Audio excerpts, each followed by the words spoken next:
Welcome to Creativity with Kim, where everyone is welcome and creativity is for everyone. Today we're going to be continuing on with our January Stamp of the Month mini album series, and we're going to be creating pages 10 and 11.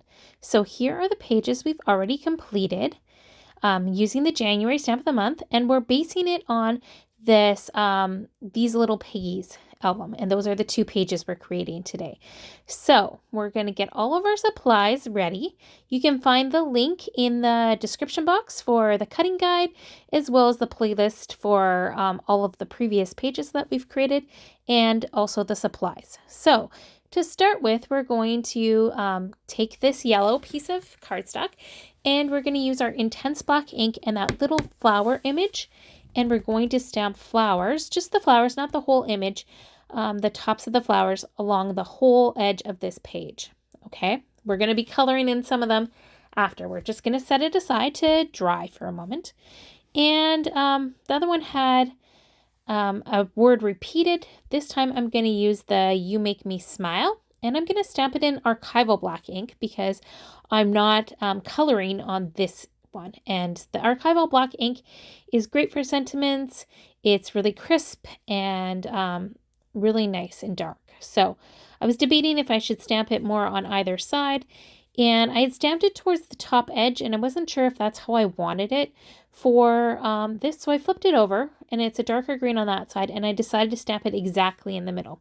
So I figured once I put it together, the page together, I will decide which one I choose to do. So, and then the next prep step is to figure out how far those are going to be, and the green one is about 1/8 of an inch, I'd say, up from the bottom of that white. So I just was trying to figure out where I need my little mouse to be stamped. So I'm just going to draw a pencil line there so that I know how far those other pieces of paper are going to go. So just gives me a reference for as I'm stamping it. And I'm stamping it over to the right hand side, and most of the flower is off of the page. So, and his tail is going underneath the layered paper. So just rubbing my stamp to get it a nice crisp impression, and I've got my foam underneath, so that's so important when you're stamping. So let's start with coloring in these flowers. So I'm using my light yellow tri-blend marker, and I'm using the darkest shade of that, and I'm just coloring in the flowers. I'm not coloring in the leaves, just I'm coloring in all the flowers. And I'm just kind of going for an organic kind of watercolor look. They're not perfectly colored, and they're not shaded or anything, so don't worry about that. Just erasing that line, and then I am going to color the flower with the antique pink, and I use the lightest shade for that, the darkest and the medium shade of the citrus green for that leaf and the stem. And then I am going in with my brown gray tri-blend marker and coloring in the mouse. So I'm starting with the darkest shade, and I'm working on the head here first. Then I do the medium, and now I'm doing the lightest shade. And I'm going to do the same thing for the rest of the body, is darkest, medium, and then light. And the tail I did in the darkest shade of that tri-blend as well. So I love the tri-blends. You get 3 colors in one. You don't have to think about the shading or anything. So isn't that cute? And then I'm just inking the edges of my paper, just ink pad to the paper using my intense black ink. And we're going to put that piece on.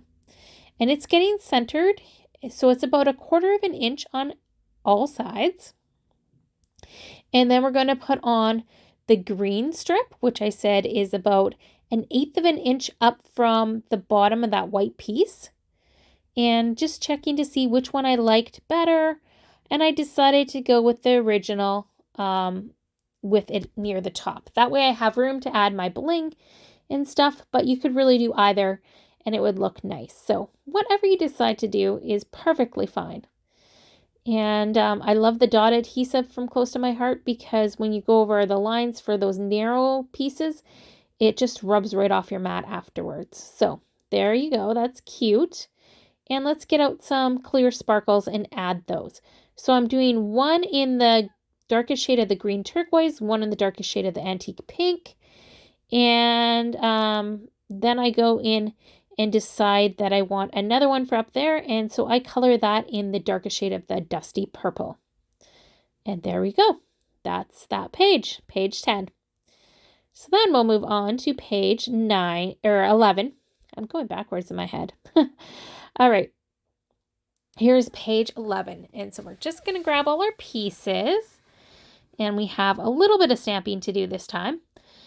All right. So we're going to start with adding a doodle line around the edge of this piece of poppy. So I'm taking my pen and I'm just pulling my arms straight back with my shoulder and elbow. And that's how you get a nice straight line.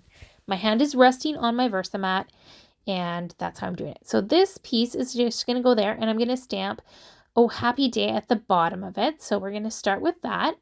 So I've got that on my block. I'm grabbing my archival ink because it's just a sentiment. We're not coloring on it. And I'm going to stamp that down. Then I get a nice crisp, dark word there. So you want it in the bottom part because you're going to be layering paper over top. So that piece of paper is going to go over top of it, and then the white's going to go up on top of that.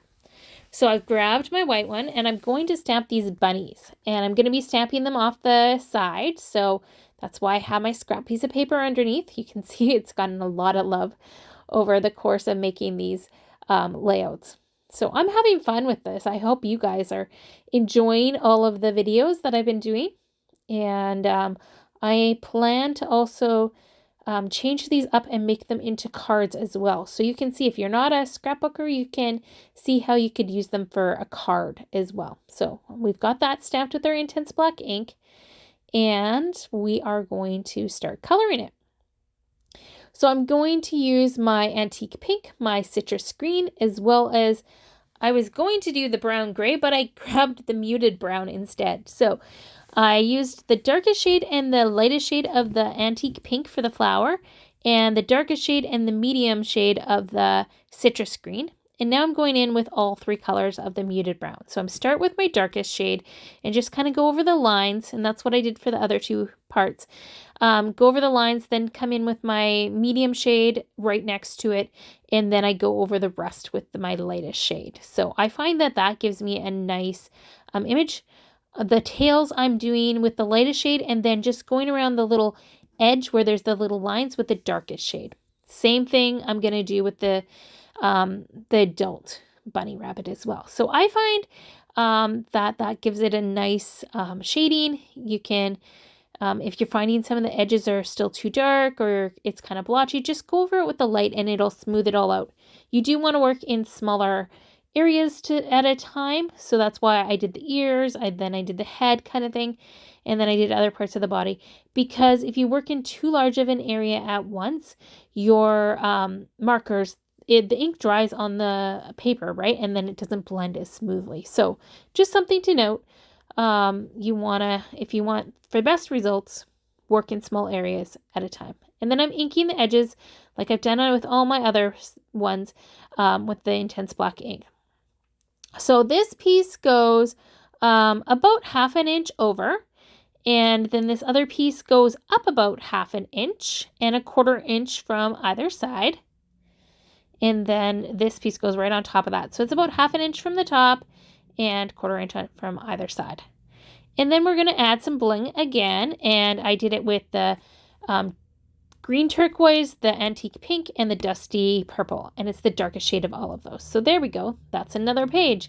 So we've got all these pages done, and I'm loving how this is. And of course, I have it so that the images are actually facing in towards the photos are going to be, and you're going to have 4x4 photos in there. So I hope you enjoyed this. I'd love to know which of these pages are your favorite. If you like this video, please give it a thumbs up, and I would love it if you'd subscribe and even hit the notification bell so that you don't miss anything. And you can find all of the stuff in the description box, all the links and all the products I used. So I hope you have a great day and come back and join me. Take care. God bless. Bye. Remember, the stamp of the month is only available for a few more days.